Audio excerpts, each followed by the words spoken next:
Bonjour, Monsieur Grévy, vous êtes un spécialiste en histoire politique contemporaine.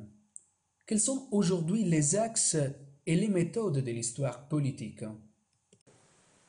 Aujourd'hui, l'histoire politique a profondément renouvelé ses approches, surtout depuis une quinzaine d'années, et grâce à l'initiative et l'influence de professeur de Sciences Po, Serge Berstein. Le concept de culture politique est aujourd'hui central. Il s'agissait de sortir de deux écueils de l'histoire politique qui avaient été critiqués par l'école des annales. Une histoire trop individuelle et une histoire qui mettait trop l'accent sur une dimension abstraite, désincarnée par les idées politiques. Le concept de culture politique permet de rapprocher ces deux dimensions et d'élargir encore plus l'approche en histoire politique. L'on considère pas seulement les idées, mais aussi ceux qui les ont diffusées, quels en ont été les vecteurs, et pas seulement le parti officiel, mais les associations, les différents organismes, et nous considérons aussi les modalités de diffusion, de réception et d'appropriation de ce dogme politique sous toutes ses formes. Vous avez consacré de nombreux essais à la Troisième République et un important ouvrage publié chez Perrin en 1998 est intitulé La République des opportunistes. Je vous demande alors quelle est votre analyse des débuts de la Troisième République. Alors j'ai précisément mis en œuvre, à l'occasion de mon travail de thèse, ce concept de culture politique appliqué aux républicains des débuts de la Troisième République. J'ai étudié comme point de départ les discours de Gambetta et très vite j'ai vu qu'il fallait considérer tout l'environnement, comment il avait émergé comme figure politique majeure, comment il avait été perçu et quels avaient été les supports pour appuyer ses idées. Et j'ai notamment montré qu'il n'y a pas un modèle républicain figé, immuable, de 1848 jusqu'à la Belle Époque, mais qu'il y a une évolution très, très forte. Et dans la décennie qui va de la guerre franco-prussienne jusqu'au début des années 80, nous avons une phase de transition avec une culture politique originale et à mes yeux, Gambetta a joué un rôle majeur dans cette évolution. Alors, ceci pose la question du pourquoi. Pourquoi ce personnage? Il ne s'agit pas, bien entendu, de faire une biographie sur le mode héroïque, mais de comprendre quel rôle il a joué dans cette transformation. En fait, il a aidé à la rupture avec le modèle de 1848, avec ce modèle du 48, comme on dit en italien, et il a provoqué l'émergence d'une culture politique de gouvernement. La culture de 48 et la forme qu'elle avait prise sous le Second Empire, pour les républicains, était une culture de l'opposition, de la clandestinité, du refus et du soupçon a priori vis-à-vis du Second Empire. Soupçon parce que le Second Empire prenait les habits de la démocratie avec les plébiscites, avec le suffrage universel, mais il ne permettait pas la liberté. Il ne donnait pas l'autonomie du citoyen pour s'exprimer dans les élections. Donc toute la difficulté, c'était de rompre. On sait que sous le Second Empire, certains républicains, comme Émile Ollivier, avaient essayé de faire évoluer le Second Empire.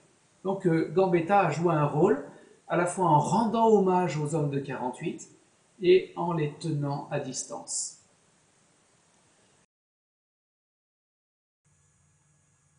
Un autre domaine qui vous intéresse, la période du Risorgimento de l'unité de l'Italie, auquel vous avez consacré des recherches, je pense à l'ouvrage sur le mythe de Garibaldi, publié par la presse des Sciences Po en 2001, au dehors de toute célébration officielle sur Garibaldi. peu de Françaises connaissent bien cette histoire.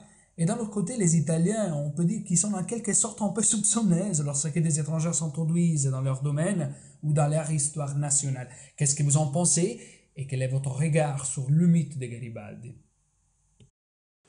Alors cette étude sur Garibaldi a été au tout départ initiée avec la volonté peut-être modeste d'étudier les rapports entre les républicains français et les républicains, les mouvements démocrates italiens. Et il se trouve que lorsque j'étais en séjour de post-doctorant en Italie, j'ai eu une approche de la part de cette collection très intéressante de Sciences Po, Références Facettes, qui se consacre à étudier l'image des personnages. C'est-à-dire que ce qui intéresse dans ces biographies, ça n'est pas ce que le personnage a fait, année par année, mois par mois, jour après jour, mais c'est la représentation qui, on doit le dire, en histoire politique, joue un rôle parfois plus important que le personnage lui-même. Pas seulement ce qu'il faisait, mais aussi la manière dont ses discours, dont son image, dont ses cérémonies avaient une influence sur l'opinion publique. Et j'ai trouvé que c'était très opératoire d'étudier avec ce regard le personnage de Garibaldi. Alors, certes, c'était un Français, les Français sont réputés être un peu anti-garibaldiens, depuis certains articles qui avaient défrayé les colloques du centenaire de la mort de Garibaldi, mais malgré tout, il m'a semblé vraiment tout à fait passionnant d'aborder avec ce regard le personnage de Garibaldi. Donc ce que j'ai fait, c'est simplement étudier comment l'image s'est dégagée du personnage, comment le personnage et l'image se sont côtoyés. À mon avis, Garibaldi, à certains moments, s'est conforté à l'image que l'on donnait de lui et l'a utilisée. Il n'en était plus responsable. Elle lui avait échappé. Et l'autre aspect, ce sera de voir comment, après sa mort, pendant un siècle et même au-delà, puisque ça s'est vu de nouveau au moment du bicentenaire de la naissance, comment la mémoire de Garibaldi a eu un rôle dans l'histoire politique. Mon travail le plus récent que j'ai fait avec quelques collègues français, ça a été d'étudier l'usage politique en France de l'image de Garibaldi. Comment les républicains en France, par exemple, ont récupéré, ont utilisé, ont transformé cette image pour dire autre chose. Ce n'était pas l'hommage à Garibaldi en tant que tel, mais c'était aussi diffuser une autre analyse. Et j'ai également étudié, ce n'est pas encore publié, comment trois villes, Dijon, Nice et Paris, ont eu trois mémoires garibaldiennes profondément différentes, liées à un passé, liées à une culture, liées à un moment. Donc dans tous les cas, il faut, comme on le dit très justement, démythifier, décodifier ces discours pour en chercher le sens initial. Donc je dois dire qu'il me semble que mon approche appliquée à Gambetta, appliquée avec une petite dimension de prosopographie au personnel républicain des débuts de la Troisième République, ou appliquée à Garibaldi, relève d'une même méthodologie de l'histoire qui consiste à scruter dans les profondeurs les discours, les textes donc, les images, les représentations, qu'elles soient de papier dans les gravures, qu'elles soient transmises par la presse, par des tableaux. J'ai fait aussi certaines études sur des tableaux du 19e siècle et en saisir le sens profond. Donc l'histoire politique s'est enrichie puisqu'elle ne se fiche plus sur les aléas des ministères, hein, quand est-ce qu'un ministère est renversé, comment un autre va